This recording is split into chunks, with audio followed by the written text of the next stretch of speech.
مرحباً بك في جوتن، حيث نساعدك لتتعلم فن إبداع تصاميم رائعة لجدران عصرية فخمة باستخدام التشكيلة الجديدة من دهانات تصميمات ليدي من جوتن.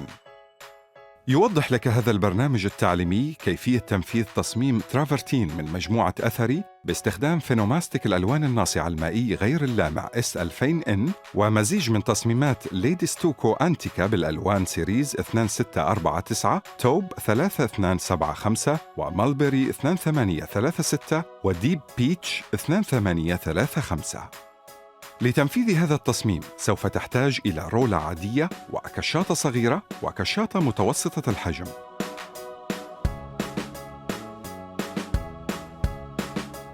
بعد تجهيز الجدار، ادهن طبقة واحدة من فينوماستيك الألوان الناصعة المائي غير اللامع على سطح الجدار باستخدام الرولة، وانتظر حتى يجف الدهان.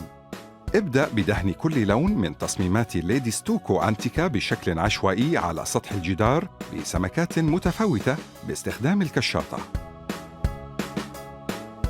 ادهن المزيد من لون ملبري 2836 لإبراز اللون الأحمر.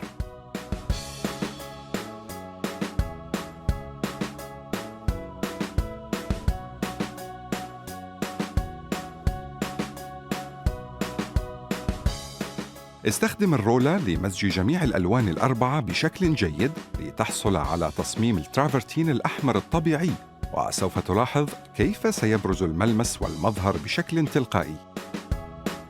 ادهن المزيد من دهان مالبري 2836 من خلال ضربات خفيفة بالكشاطة. انتظر حتى يجف الدهان، ثم قم بصقل السطح بشكل خفيف باستخدام الكشاطة.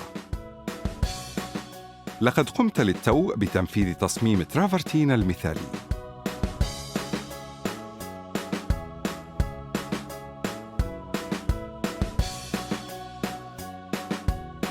شكراً لاستخدامك هذا البرنامج التعليمي من جوتن، حيث نساعدك لتتقن فن تنفيذ تصاميم متألقة مع الأولى في الدهانات.